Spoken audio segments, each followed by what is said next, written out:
Diabetes Connections is brought to you by OneDrop, created for people with diabetes by people who have diabetes, and by Dexcom. Take control of your diabetes and live life to the fullest with Dexcom. This is Diabetes Connections with Stacey Simms.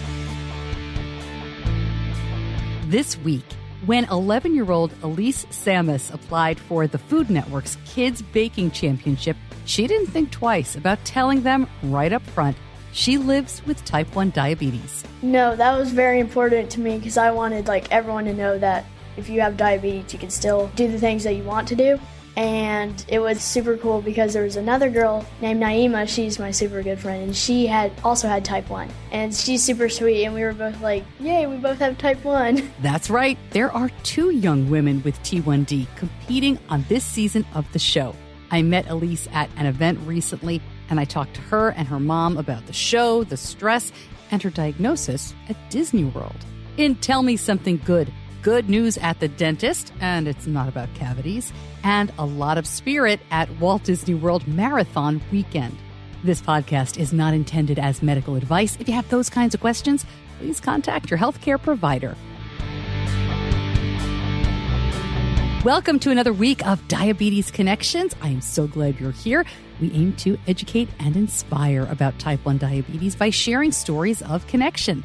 I'm your host, Stacey Simms. My son was diagnosed 13 years ago, right before he turned 2.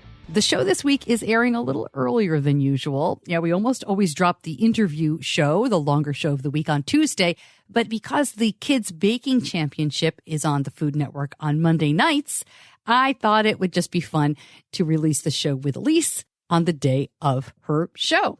I love the baking shows, and we used to watch them. I feel like it was around the clock for a couple of years. My daughter got into them right around the same age as Elise, between the ages of 9 and 12. We watched so many of these baking shows. We made cupcakes. We didn't ever compete. My daughter never wanted to be on TV like that, but it was great. And we certainly got a lot of comments about the cupcakes because I would post them on social media, and I'll put some pictures up in the Facebook group because these were, really big. I mean, they weren't beautiful, but they were sharks and cupcakes that looked like popcorn and, all the dramatic fun stuff. And people would say all the time, "Ooh, it's too bad that your daughter has that hobby.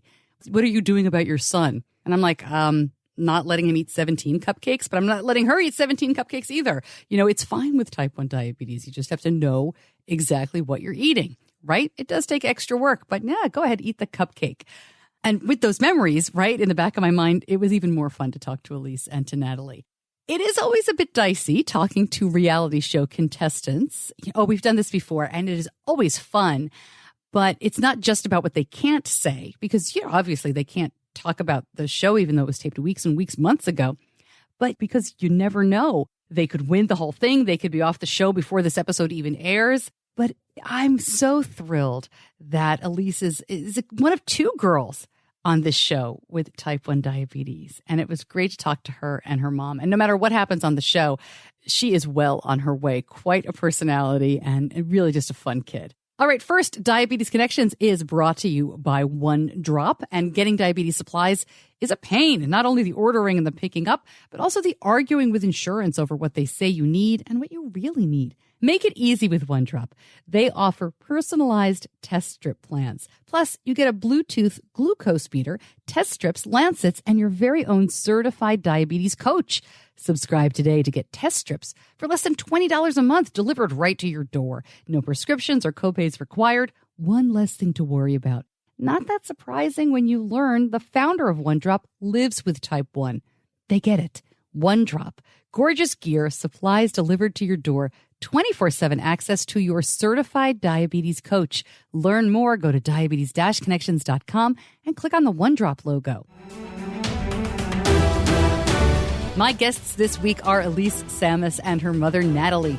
Elise is a contestant on this season's Food Network Kids Baking Show.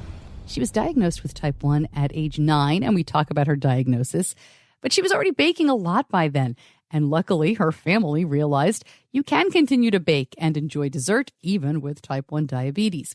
Being on a big show like this is a great chance to educate. And what's really fun is, as we mentioned, Elise isn't doing it alone. There's another young woman on the show. Naima Winston from Baltimore is her name.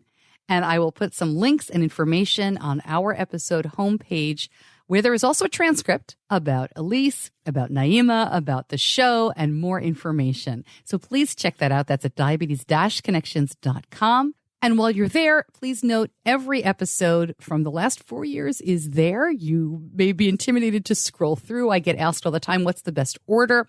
I actually think the best way to listen is either to use the search box and put in whatever interests you. Disney, Dexcom, Tandem, Omnipod, right? Or you can search by category as well. If you click on the tab that says all episodes, you'll see another search box to the right and then filter by category. And that is a really great way to dial into what you want. The categories include advocates, athletes, artists, actors, education, technology, travel, family. You know, there's a whole bunch of ways to narrow this down because we've got more than 270 episodes now. Holy cow. And I really urge you to go take a stroll through and see what interests you.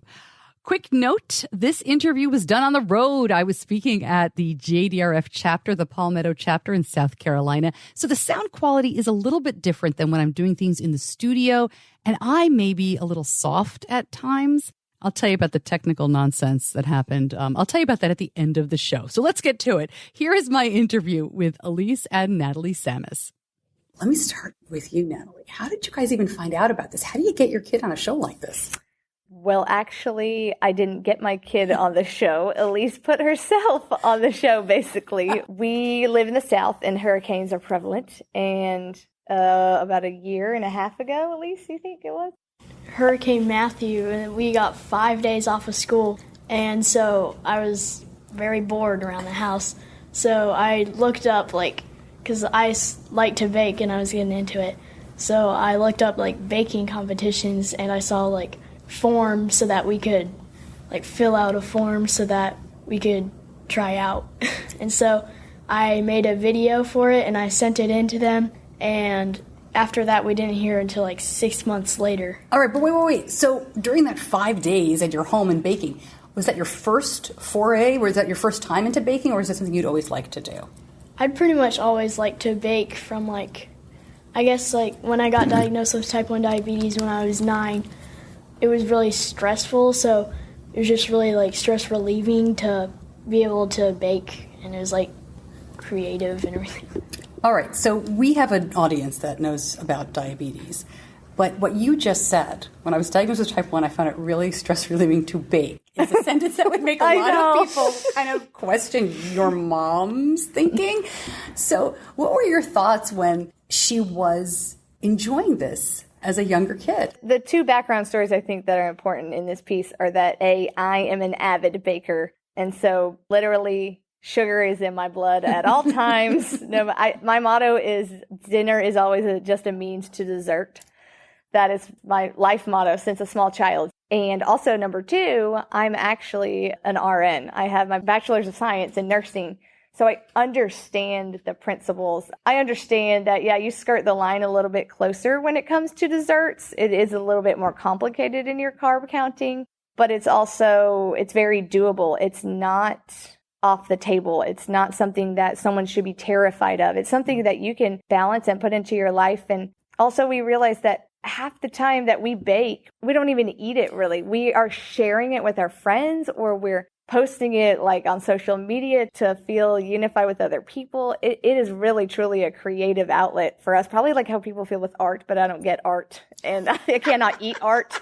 So we just go with the dessert side of the world, and we like it. And we make friends by giving people desserts. So, how old were you when you were diagnosed, Elise? It was the day after my 9th birthday, and we were in Disney, and it was my birthday, and my mom actually fed me a chocolate chip cookie for breakfast. Mom fail. Right there. And, so we were noticing a lot of symptoms. I was really thirsty all the time. And so then my mom took me to the urgent care clinic. The CVS first. CVS. And the Minute Clinic in the Orlando. Minute Clinic, yeah. Yep. And she got a glucose meter, and she thought it was a UTI at first. Mm-hmm. I wanted it to be that. Right. And so she took my blood sugar first, and it just read error. when that very first meter read error, the nurse in me problem solved, and I thought, oh, there's something wrong with the machinery. And I thought, wait a second, I know how to litmus test this. So I stuck my own finger and I tested my own blood sugar and it said 96. I still remember the number and my heart sunk. I knew at that moment deep down that she had diabetes, but I didn't want to admit it because, that's the worst. So we went to the urgent care, and the urgent care, I still remember they looked at us like we were crazy because we walked in and Elise is holding a Diary of a Wimpy Kid book and she's just flipping through it and reading it, and she has a bottle of water in one hand, because at that point I said, you drink as much as you can. Right. Just drink this. And I said, I think my daughter might have diabetes.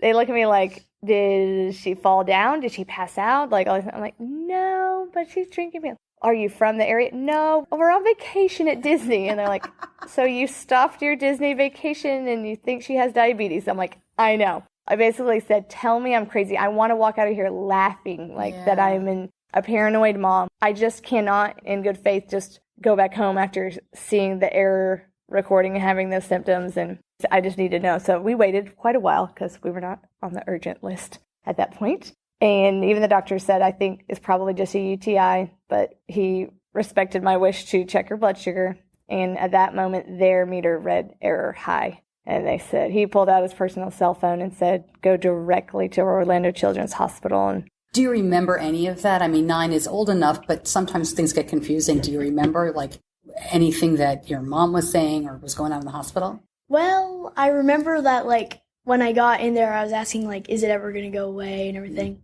Then I remember the turkey bacon. That was disgusting. Yes. The hospital put her on their restricted carb diet. Oh, my So goodness. all she could eat was, a massive amounts of turkey bacon. It was horrible. Giant plates of turkey bacon and, sugar-free Jell-O. Yeah. That tastes like Did you ever get back to Disney World that trip? We did. After that, we went to Hollywood Studios. We took it. Disney paid for us for a taxi or an Uber, I can't remember which one, back to our place that we were staying. And the other, Elise is the oldest of 4 children. So the other kids and my husband were already at the parks because we said, go on without us, because we had been in the hospital for about 3.5 days. Wow. And we got in that taxi cab. We threw our suitcases in there and we saw the next bus to Disney and we ran our little hearts out and barely caught the bus. And we didn't get to do too much that day. And then we went home the next day. But Disney was kind enough to give us passes to come back. And when we had kind of our life under control a little bit more and we understood work with Elise's diabetes in real life, we came back probably 3 months later in May. It was a lot better experience than the last one. Yeah, it was a lot more fun. Okay. So after Disney World, when you go home and you say you figure out diabetes in real life, you were already enjoying baking at that point. After all that turkey bacon, were you worried, that's it for baking, no more cupcakes? Or did your mom kind of jump right back into it with you? Well, for about a week later, I was like, I don't even know, what I can or can't eat. Sure. And so we, kind of researched a lot.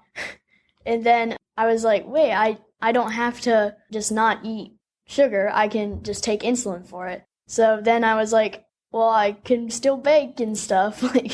And so I was like, yay, and I just got really excited about it. Oh, that's great. So what a whirlwind diagnosis. And hopefully we'll have time. I want to talk a little bit more about Disney World later. But let's talk about the baking. You send in the video, you wait, 6 months later, what do you hear? What happens? So, I've been waiting, and then another season came out, and I was like, they just didn't see it.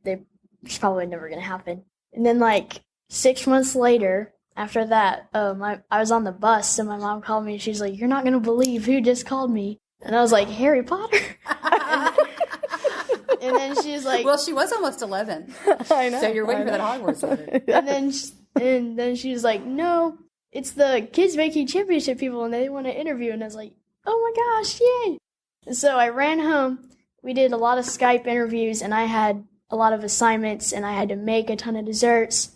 And there was a lot of other videos I had to make for it. And there's a lot of interviews.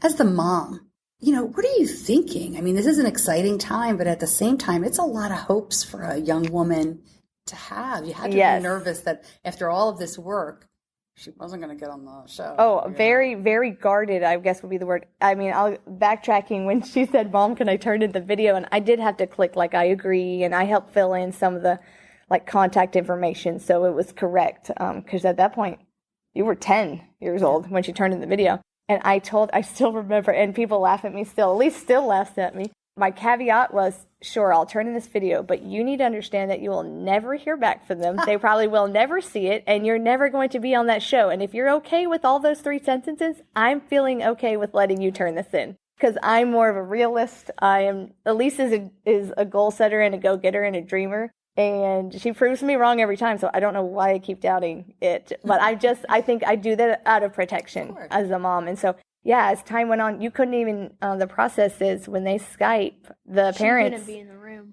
Is not allowed to be in the room. You can't be there. They want the kids to stand on their own. They don't want some mom in the corner giving them coaching and saying, no, yes, no.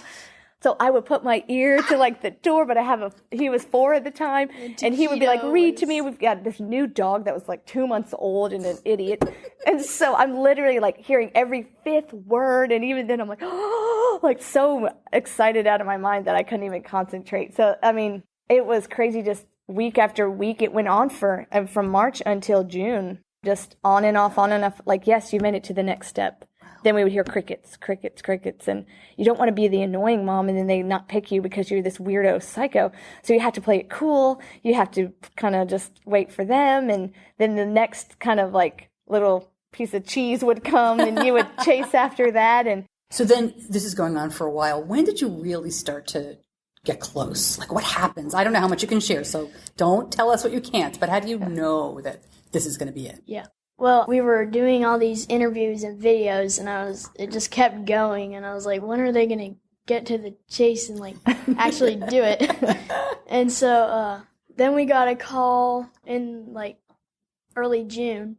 They were like, we want to fly out 15 kids. We're going to send 3 home, and all the other ones are going to be able to be on the show. And I was like, we're finally going to LA. Yeah, so we knew flying out there all the way, do all this work. I mean, this is now, we've been up till 2 a.m. baking things, having to present the next day in less than 24 hours. I mean, huge amount of work, and it's a risk. It's a risk. 3 are already going home, and then even if you get to the competition, who knows how long you're going to last. So our goal was to get on the show and knock it out the first episode. And we did both of those things. So that we can just hang our hats forever. So what happens when you're there? I mean, kids are generally pretty friendly, I would think. I mean, you want to be friends. You're hanging out. There's got to be a lot of downtime. If you're not familiar with TV production, there's so much downtime. Is it hard doing that knowing that they're not going to stay? It was super hard because, like, the first day, like, all of them were super nice and they were all, like, super friendly. And, like, we went to the mall and we hung out at the pool together. And, like, I didn't want any of them to go, but they had to. There was no thing in me that was like, I want so-and-so to get out.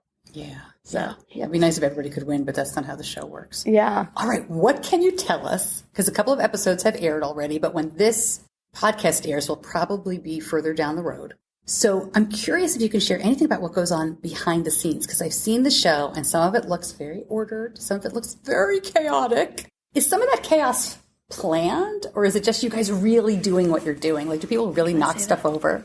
Sometimes they would tell me to ask, how are you doing, so-and-so? Right. And they would be like, good. And then sometimes they would say, like, tell all the other bakers you have 15 minutes left. And but other stuff, we would just say random things that came to our mind. Well, it was funny, too, that I think there was a couple times that the camera people, I thought it was interesting. They have 13 different cameras going to get all the angles. They have one big overhead camera. And she said anytime anyone made a mistake, you knew it because you'd feel the crane hovering over you. So you didn't want the big camera to go on you because you knew so either something's on fire or burning or going downhill fast. So no one wanted the big camera to be swooping in their direction. So that's hysterical. Yeah. We haven't really talked about diabetes and the show. That was in your video, some of your audition videos. You mentioned it. Was there any hesitancy on your part to put that in, or was that important to you? No, that was very important to me because I wanted, like, everyone to know that if you have diabetes, you can still do the things that you want to do. And it was, like, super cool because there was another girl named Naima. She's my super good friend, and she also had type 1. And she's super sweet, and we were both like, yay, we both have type 1. I was going to ask you about Naima because obviously we're not interviewing her for the show, but I've seen her story as well. And it was incredible to me. So far, the posts have all been, there's 2 kids with type 1 on the Food Network. And everybody's been saying, no, you're confused. It's Naima. No, you're confused. It's Elise. No, you're confused. It's really interesting. Well, even we were confused when we walk in the first day and it's orientation. And all of a sudden I'm hearing Dexcom alarms and I'm going, Elise, like what? Huh? Like because it sounds too far from us and she should have it in her bag. And I said, who's Dexcom? Where's your Dexcom? And then this other little girl pipes up and says, oh, that's mine. And that moment, it was that instant bond of like, you have type 1? Wait, we have to, what? It was our first, I think your first real friend. Like you have acquaintances that have type 1, but this is the first time she connected with someone else on this kind of level who has type 1. And I think that's special. So cool. You guys have kept in touch. Mm-hmm. We have a big old group chat and we all talk every day. That's cool. I wish I could ask you more, but I know I can't. Did any of the other kids talk to you about diabetes? I mean, kids don't always do that. I'm just curious. They were pretty curious, and they was like, what's on your arm? And I was like, oh, that's my insulin pump and everything. They were super nice, and they were like, they didn't really care about it. They were just super sweet. Did any of the parents ask you? Because, I mean, my son doesn't bake. And I remember when I'd be in parental settings for sports, or there's always somebody who's like, well, can he really eat that? You know, anything like that go on? Yeah, you know what? No one really, I think because we had gotten that far and they knew we were that serious about baking. and there was another kid there beeping. So. Also, there was 2 of us. They dare not, I think, but we all became like very good friends. I think it's always eye-opening when you get to know other people, that the little bit of understanding of what type 1 really means day in and day out and on vacation. And we were in a very stressful situation and we were up. I mean, her blood sugar would just go probably crazy. 300 for the whole time.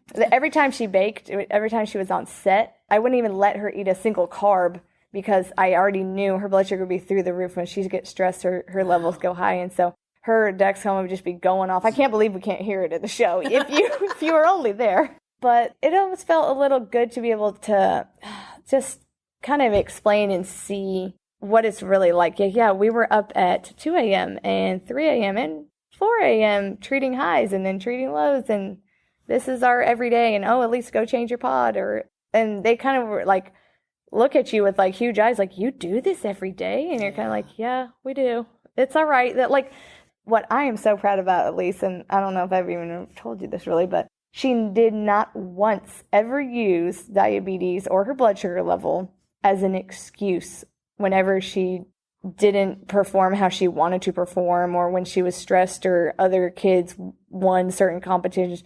She never, ever even had that in a thought. Like, it does not hold her back physically or mentally, ever. I want to have my little mom sign like, do you know her blood sugar is 328 and how hard it'd be to think clearly? Like, I just wanted to say that. Like, you don't understand how cool she is right now. Like, that's awesome.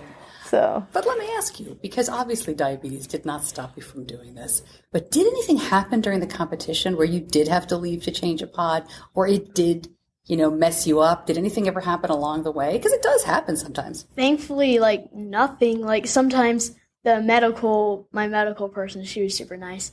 She would, like, come over and give me some insulin, but I would just keep on baking. She would, like, beep, beep. Oh, grab the PDM. Yeah. So was this somebody that the show provided? Like, they had 2 medics. Okay. So they had one assigned to Naima and one assigned to Elise. And I'm sure they would cover the other kids who, like, cut themselves on fire. But they were basically there to hover over the 2 diabetics. Elise, did you ever catch yourself on fire? No, but her friends almost did. Wow. They had to slap it down with a giant pan. Yeah. Resourceful. There's some fire scenes. Yeah. Spoiler alert. That's awesome. So much to ask you about the show, but I'm curious. You watched the show. The judges are a big part of it. Were you nervous meeting them? Was it fun? Anything stand out? I don't know what you can tell us. It was super exciting meeting them, and like Valerie was super nice, and she was just like a mom. Like the whole time, she like was very nice. Then Duff was nice. So wait, the judges are Valerie Bertinelli, yeah, who we all know from One Day at a Time, yep, and all those great shows, and then Duff is the Oh, God. He did Charm City Cakes. Charm City Cakes, right. Yeah. Jeff Goldman. We were huge fans. My daughter is in college now, but we watched Charm City Cakes a ton. He was our guy. Yes. And you said he was interesting? He was really funny and like sarcastic, and he was really like nice about the judging and everything. And he was really like supportive. But they also seem, and Natalie, maybe you can answer this. They also seem like they're taking it seriously. I mean, Valerie's nicer, it seems, right, to the kids, but they're straightforward. They're not telling you good job when it wasn't, right? Was that hard to hear? Yeah. Sometimes? Well, what's actually funny, I never got to meet them. They only let the kids talk to them, meet them. I saw them through like closed circuit television with no audio feeds because the parents had to have some sort of eye on their child, but I didn't even get to meet them. But from when those kids would come back from tastings and judgings and just baking during the day, they would just say, oh, Jeff came over and talked to me and he was funny, and oh, Valerie like gave me a hug. And I trusted the kids in that setting. They're not the other, I don't want to call out other people's judges' names in other shows, but they're not harsh, they're not unkind, but they're frank straightforward. And straightforward. They seem to balance the fact that they're on a kids show. Yeah, but if you're giving good feedback. Yeah, if you're going to get that far though, in how hard we work to get there, those kids can take it. Not not delicate flowers at this point. So. So of course you can tell us how everything went in the end of the show, and you won't get in any trouble. She's not even letting a word escape her lips. Well done. I obviously can't ask you about the outcome, and I would never. But was it fun? Are you glad you did it? It was super fun. I'm so glad that I did it because it was such like a good experience. Like you got to meet so many friends. It was really like a lesson to me about patience because all those interviews and all the time that was like put into it, it was a lot, and yet there was a lot of waiting. So that was a really good lesson for me. Do you still enjoy baking? Is it something you think you'll always do? Yes, I feel like I will always do baking because it's really fun and like it lets me be creative. Was it a good experience for your family, you think? It was a really good experience. Me and Elise had a great time. We were kind of out there as buddies, and then my husband and the other 3 younger kids flew out for a couple of days to visit us, and they decorated our hotel room with balloons galore and messages on the mirror of good luck, and the little kids and me, myself included, just kind of trail along on her coattails and got to have this amazing experience. So it was wonderful. I have to ask you, you have 3 younger children. Do they know the outcome? Because I wouldn't trust my kids. No offense, I don't know your family. Nope. Okay. They do not. No, they don't. And they even will sometimes like try to guess and like act like it's real. They're like, oh, so-and-so did this and they probably did this or that. And we'll be like, whatever you want to think. Like we don't even validate it because what's the number, Elise, that we would be sued if we let information out? We would be sued $750,000. Wow. Yeah. 13-page contracts saying that we will not disclose information. So we didn't tell the 5-year-olds anything.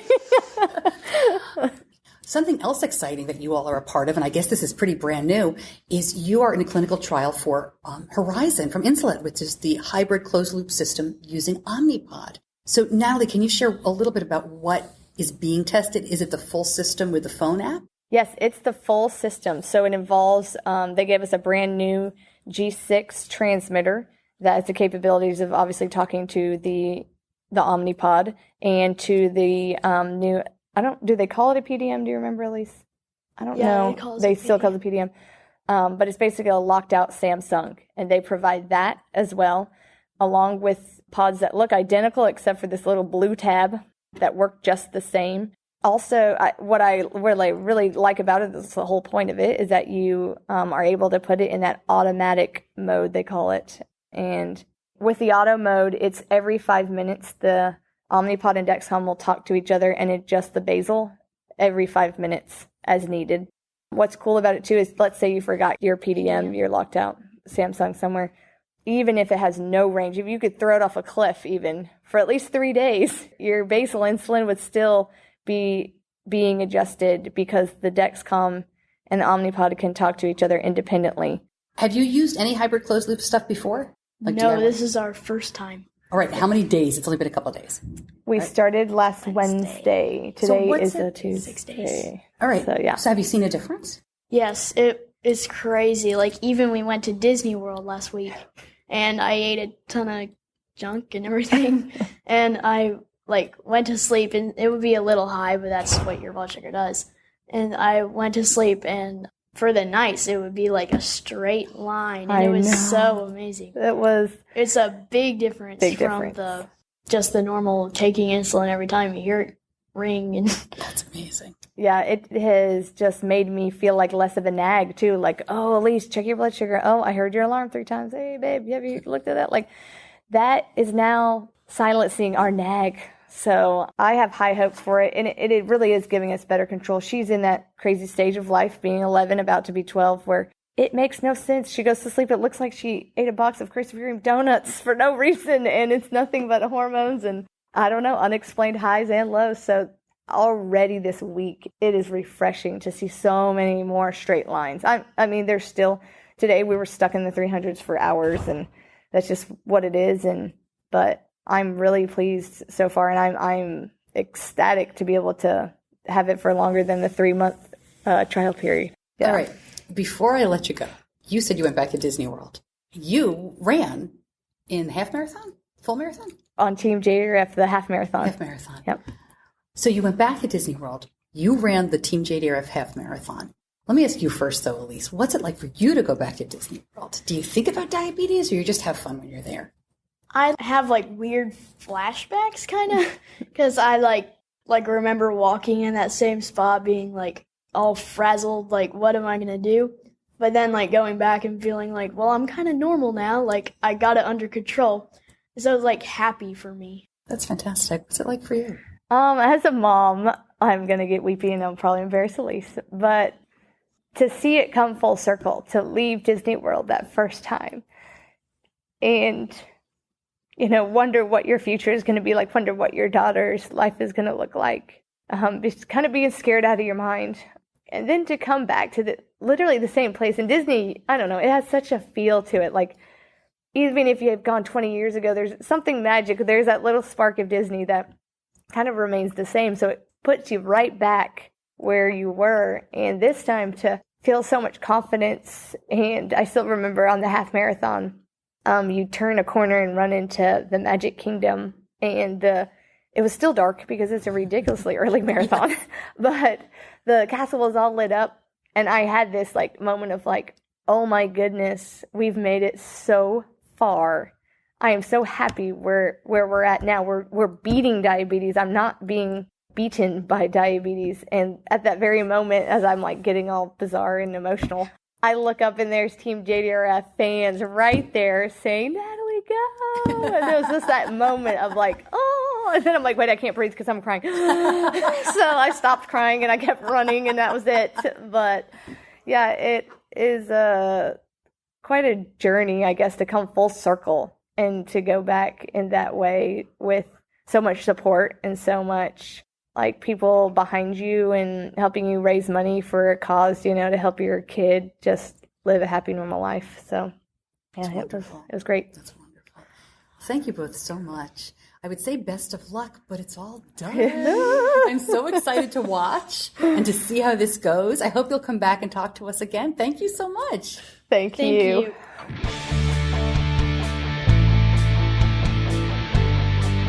You're listening to Diabetes Connections with Stacey Simms.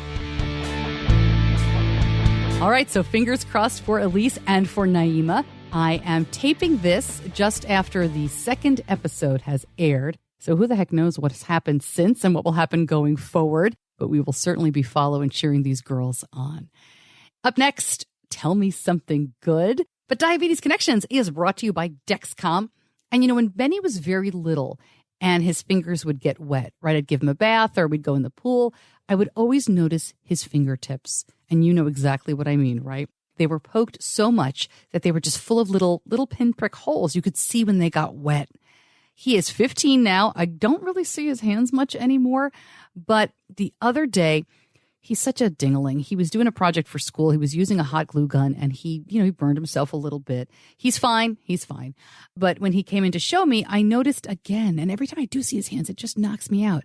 His fingertips look normal. We've been using Dexcom for 6 years now, and with every iteration, we've done fewer and fewer finger sticks. The latest generation, the Dexcom G6, eliminates finger sticks for calibration and diabetes treatment decisions. Just thinking about doing 10 finger sticks a day in the past makes me so glad that Dexcom has helped us come so far. It's an incredible tool. If your glucose alerts and readings from the G6 do not match symptoms or expectations, use a blood glucose meter to make diabetes treatment decisions. Learn more, go to diabetes-connections.com and click on the Dexcom logo.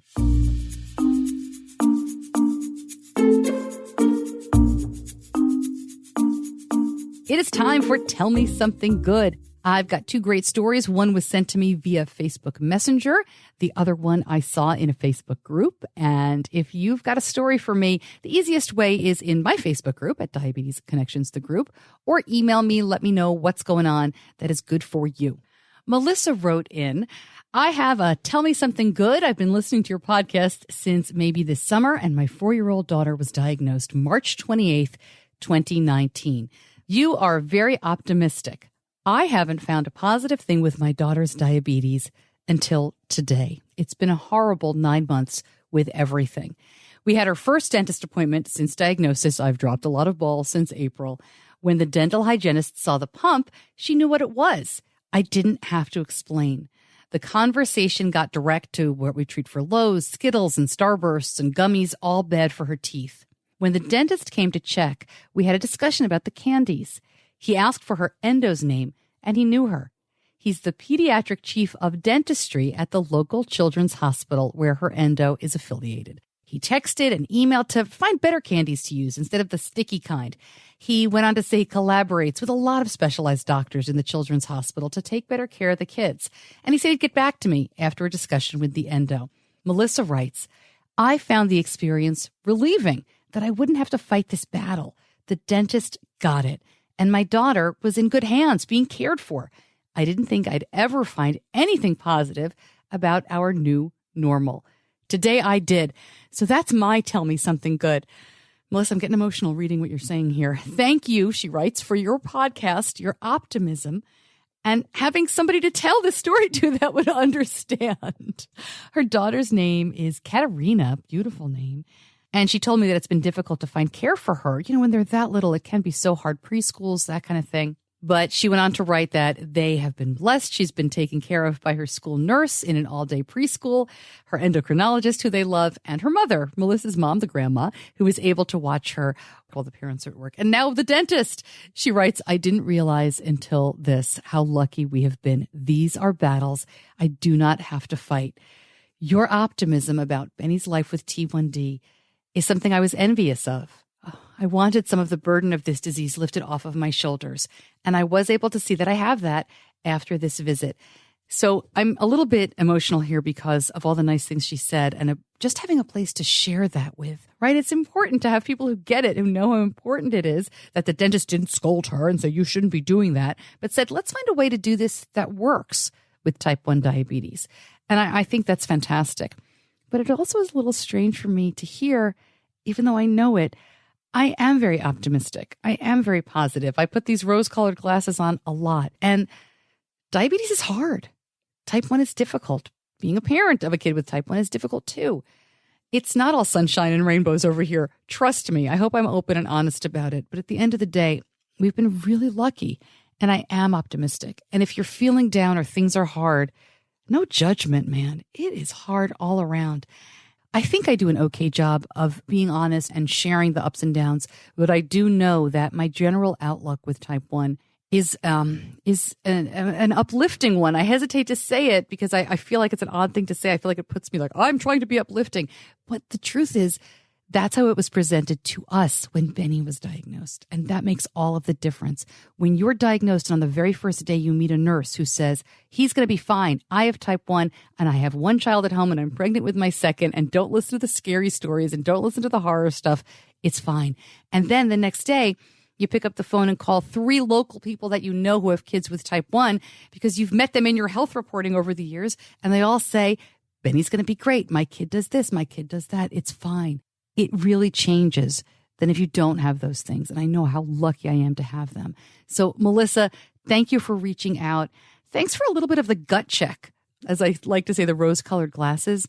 But send us any good news and send us anything you want to vent. I hope you join the Facebook group. I'd love to hear more about Katerina. Our other Tell Me Something Good this week comes from the Walt Disney World Marathon weekend. That's where Natalie Sammis was when they said they were in Walt Disney World again very recently. She was running that half marathon she talked about with all the JDRF people there getting emotional. Well, there's so much going on for that weekend.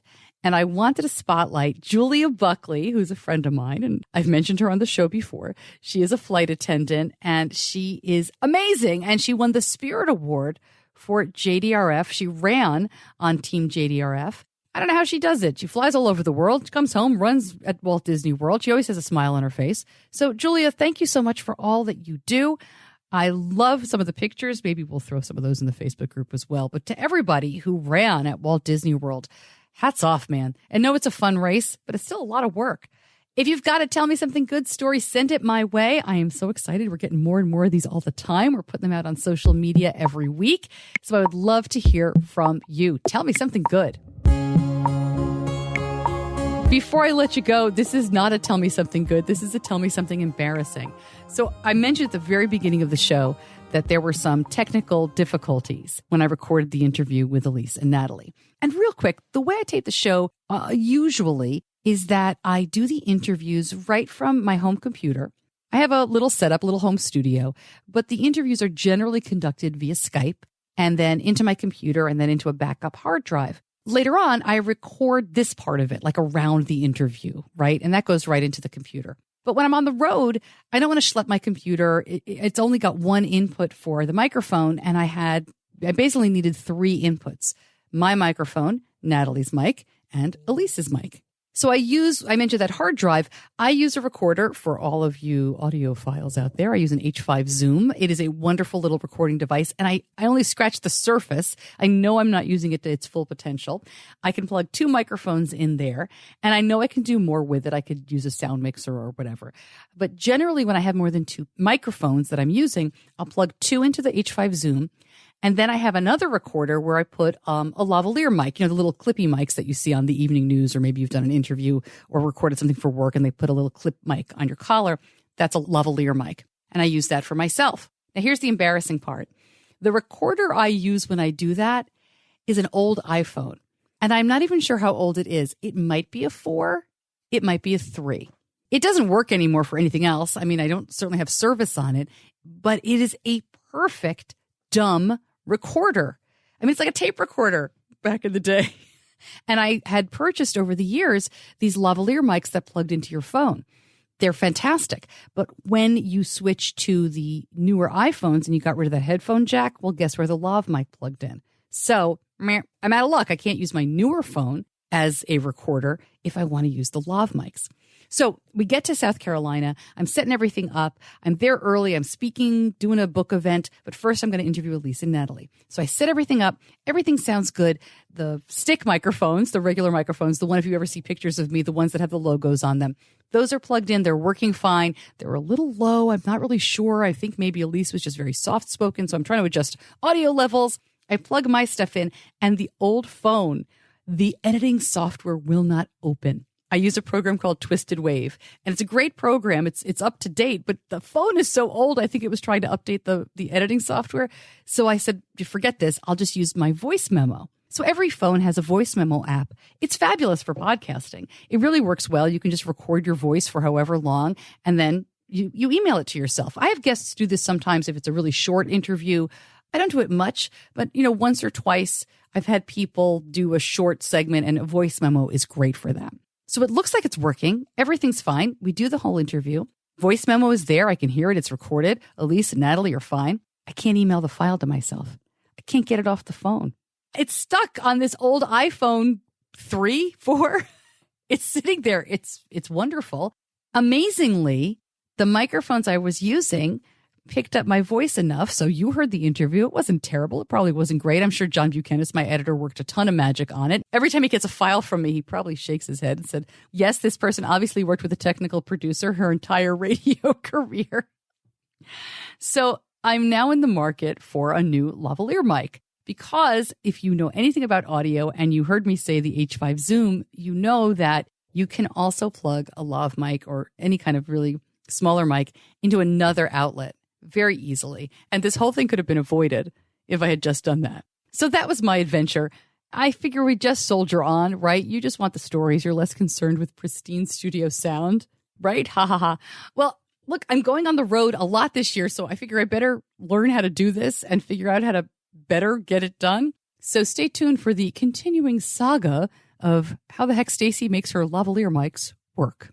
All right, the next stop is not too far from me. I'm going to Raleigh the first weekend in February, Raleigh, North Carolina, for a JDRF Type 1 Nation Summit.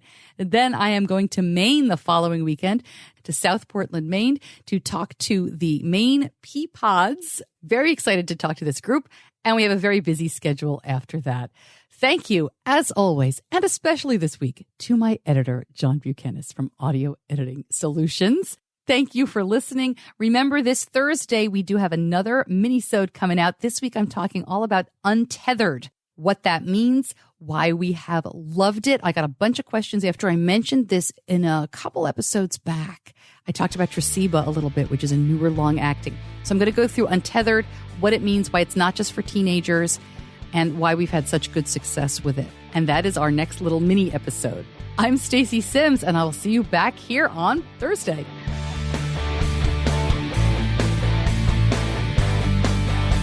Diabetes Connections is a production of Stacey Simms Media. All rights reserved, all wrongs avenged.